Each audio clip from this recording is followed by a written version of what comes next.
Alrighty everyone, welcome back. We are now getting very close to the end of July, and given that there's a lot of things coming out and about Disney and how they are dealing with everything related to the Indiana Jones 5 box office failure, as well as everything revolving around Galactic Star Cruiser Hotel, getting ready to close by this September, there's a lot of things happening between IGER, the board, and yes, even Kathleen Kennedy with the Acolyte and Skeleton Crew TV series for Star Wars. This is Mike Zero. Subscribe if you're new and like this video to see future updates. I'm also on Twitter at Mike01. I thank you all so very much for the great and kind support, and let's get right into the subject, shall we? Now, we know that there's a lot of problematic situations arising over at Disney and Lucasfilm with the purges, as well as the cost containment plans and the emergency plans, all these different things to stabilize everything Disney, Star Wars, Marvel, etc., and moving onwards into 2024. However, when it all comes back to Kathleen Kennedy, she really has been endlessly upselling and defending Indiana Jones 5, The Dial of Destiny. Let's not, sugarcoat this, but she really does believe that Indiana Jones 5 is by far one of the best movies that Lucasfilm has put out in a very long time. And to be honest, I think that Kathleen Kennedy has got no clue what she's talking about. She doesn't know anything related to how Indiana Jones and the Star Wars franchises even work, and how the fandoms actually view those overall franchises that have been with them for generations, let's be honest. Now, on top of this, what's interesting about Kathleen Kennedy is that she had a couple of things to say about the Indiana Jones 5 box office, the backlash, etc. Now, with Kathleen Kennedy creating more issues for Lucasfilm and some Star Wars projects like The Acolyte, recently Kennedy delivered the following about the failure of Indy 5. Though we didn't meet our box office projections, and it's a mishap that we are looking to apply to our future projects to ensure success with other films and shows, we don't believe anything was wrong with Mangold's vision for this film, as well as Phoebe Waller and what she offered to the story. Creatively, there is nothing really flawed with the fifth Indiana Jones film. Our main issue is with the marketing. We feel that we were dealing with many disgruntled fans, if you even want to call them fans, that were trying to bring down a phenomenal film that we feel is a better send-off than the original 3 movies by Spielberg and Lucas. That is something that I do agree with Phoebe and James on.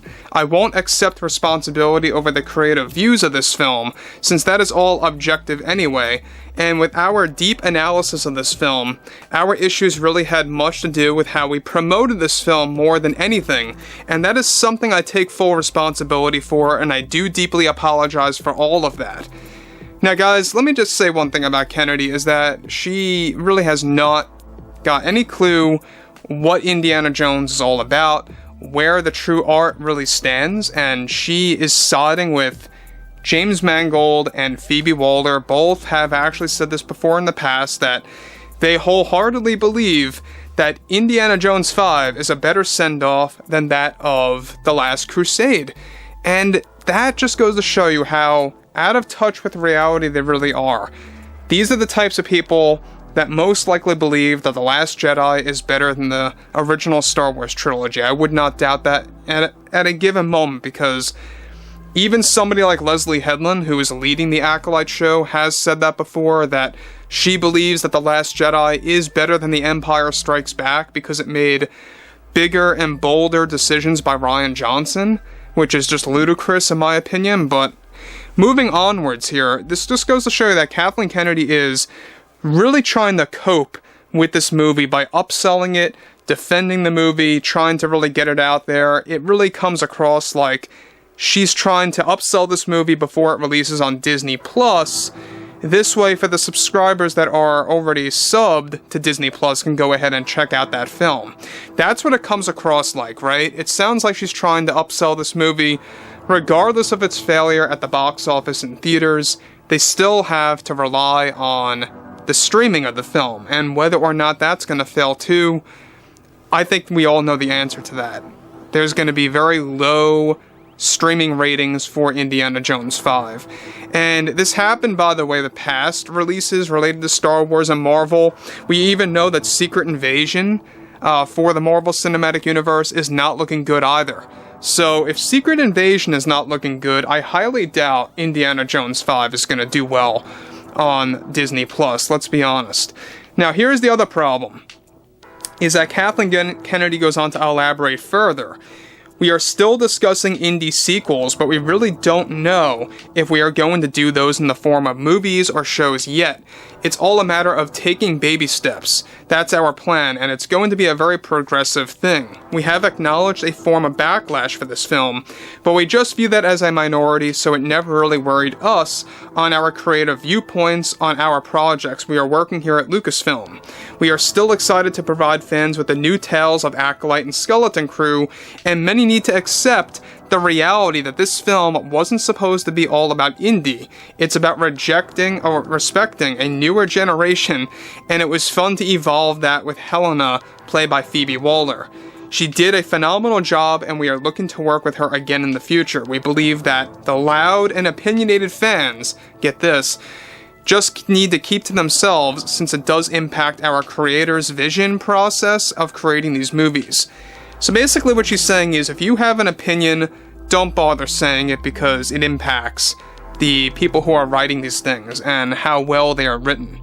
And you know what? That's the writer's problem too, because if you're getting a lot of opinionated fans speaking up loudly, turn off your social media, turn off your phone, and just focus on your work. It's really not that hard of a thing to do, and I think it's nothing more than a low-level excuse by Kathleen Kennedy to really kind of persuade people to actually just keep quiet.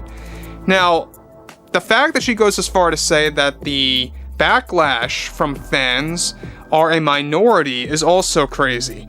This is nothing different than what she said back with The Last Jedi Backlash about how the loud and opinionated fans, those are her favorite words by the way, were the minority and not the majority. And honestly, it was the majority for both, because look at what happened with all of these movies, and specifically Indiana Jones 5. A lot of people just did not want to see this movie to begin with. A lot of people knew going in that this movie was a train wreck because of what was going on with the production, what was going on with the marketing, what was going on with the critics even coming out and coming forward and being very honest at Cannes Film Festival. So there was a lot of factors that went into the failure of Indiana Jones 5. It wasn't just word of mouth, but it was also the story itself and how Helena really was not needed in this story at all. She really contributed nothing to the actual plot, if you really want to think about it that way. But anyway, I would love to hear what you all have to say about this entire scenario involving Kathleen Kennedy labeling the backlash as a minority and not the majority. Do you agree with that or disagree with that? I, however, believe the majority of fans had a very big problem with Indiana Jones 5, let's be honest. So, guys, drop a comment below, fill me in below in the comments what you all have to say about this, and if you guys did enjoy the content for today, make sure to drop a thumbs up on this video to support the channel, and I will catch you guys next time.